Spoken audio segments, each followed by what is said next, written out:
Jengo girl, it's good to hear from you. The other day when you saved me from that lawsuit that was giving me so much. That's the way things go. It's good to you got my advice. We live and we learn, and now we have an opportunity to educate the young entrepreneurs and the young contractors out there on how to make contracts and how to avoid lawsuits. Kindly advise everyone who is in that scenario so that they don't go your way.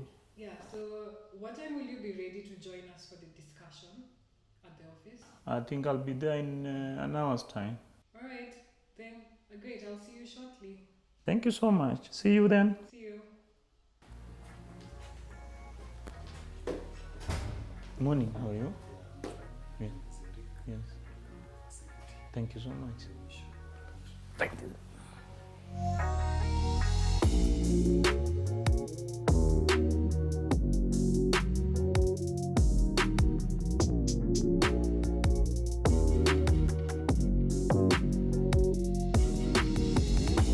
So welcome to the MJENGOBENCH. I am very much grateful to have you here.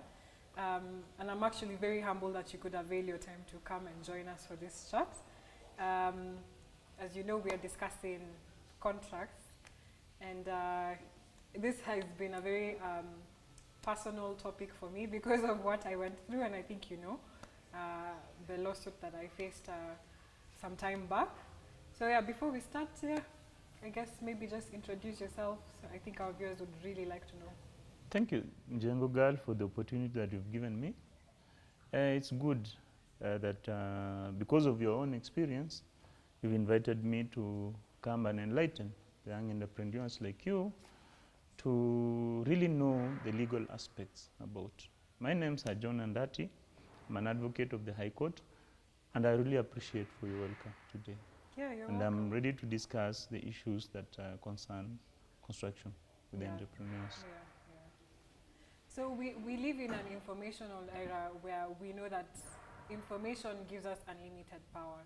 And it's very good to educate young entrepreneurs who are starting their own businesses, contractors as well, on the basic things of contracts so that they don't get into a lawsuit. So I'll just dive into the first question, which was, how do we avoid lawsuits? In your experience, what would you tell us? Okay, even probably before I answer the questions on how to avoid lawsuits, I will probably give a small introduction of my personal experience about what I've seen people, young entrepreneurs ending up in a problem. The first thing that young entrepreneurs do, or the mistake they do, is they don't have the legal knowledge when they start contracts. Somebody will just get a contract because of the monetary value it is, or it has. Somebody will check on a contract of $1 million or 10 million shillings, and he'll just ask, where do I sign it? He doesn't know, he doesn't read it, he doesn't consult a lawyer. And then he only realizes that he made a mistake once these lawsuits that you're asking now are there. Yeah. So before you talk about the lawsuits, there's a big issue that you're supposed to sort before you end up there. Yeah. The first thing is that let a lawyer be your friend. In most of these contracts, the legal language is there, just the way you experience in your contract. So much legal language, probably I know some of them you do not even understand the wordings. So the first thing, once you start developing, you are a young entrepreneur, you've gotten a contract, you do interiors, so you've been given a nice, beautiful building like this to do interiors. The first thing, the owner or somebody who is employing you will give you a contract. The first step, my advice is the first step, don't sign that contract immediately. Take even a day or an hour. Just consult any lawyer that is there. Give him the contract, let him go through. What I've come to realize about contract is most of the contracts are skewed towards the person who is giving you the work. They only cover the interest of the person who is giving the work. So if you don't get an independent legal mind to advise you about it, you'll definitely end up, if there's a problem, you'll find that most of the interests that are covered there are for the person who is given the work. You'll end up losing somehow. Or if you get paid, probably you're going to just get paid peanuts. So my first advice is to get a lawyer. That is the major point, because that lawyer will be able to give you a translation of each and every word that is in that contract. Yeah. Most contracts are in legal terms. As a person, as an entrepreneur, sorry, you'll not be able to understand. So you'll be able to translate, and he'll be able to give you an overview of what you're supposed to know. Yeah. Actually, I do remember I made that mistake with when I first landed my first big contract to design offices and TV studio. I saw the money and I was so excited, and I dived in, and I didn't even have a lawyer oversee everything. Yes, and that is why it ended up in how it ended up. Yeah. It ended up in a problem. Yeah.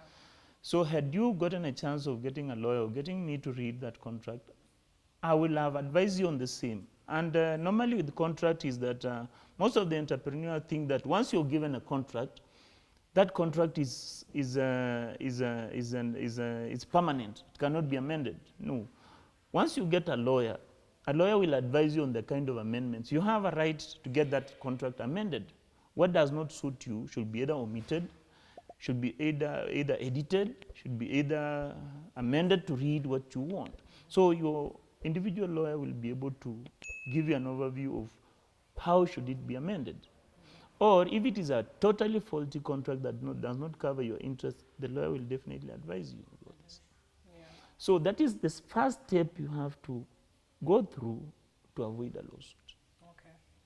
And just still on that point, yes, you do have a lawyer to oversee everything, Yes. but you have to also, can you also expound more on the things that are hiding in the contracts that probably you would be aware of?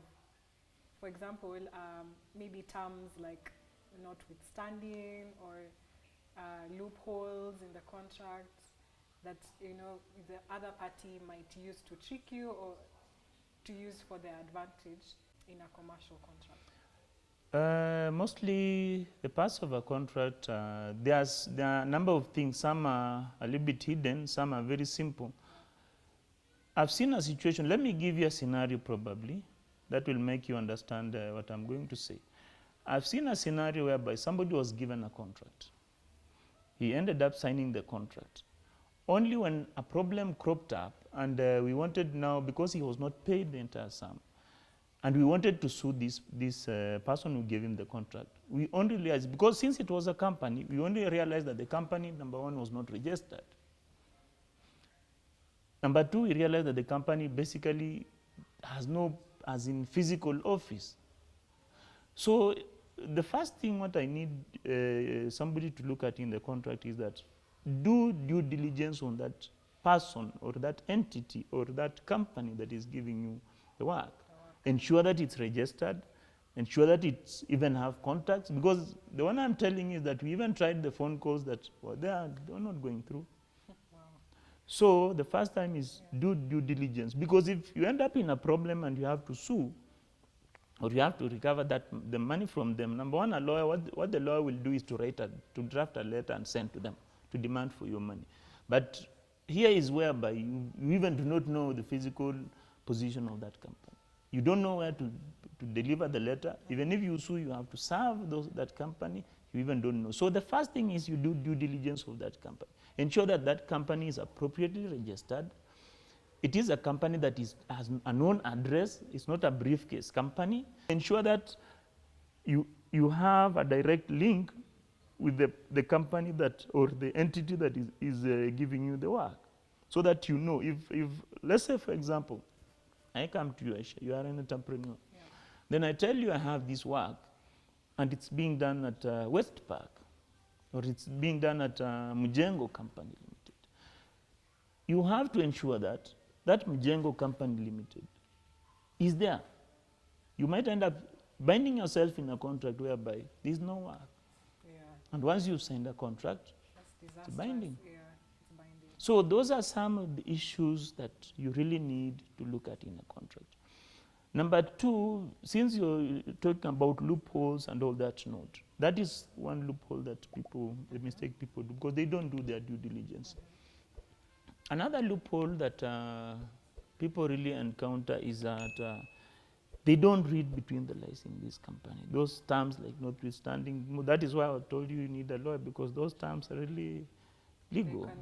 They really confuse. Yeah. And one term can really mean different things. So I know we might have a session that now I'll go through particular contracts, because those terms, we really need to go through a particular contract. I wish I had carried the contract, I would have explained to you, but some of the terms are really clear that if you don't read them very well, they might end up, you might, in legal terms, you might read one thing. To a layman, it means one, but to somebody else, it means something else. Even a comma in a sentence, with a comma, might not mean the same as without a comma.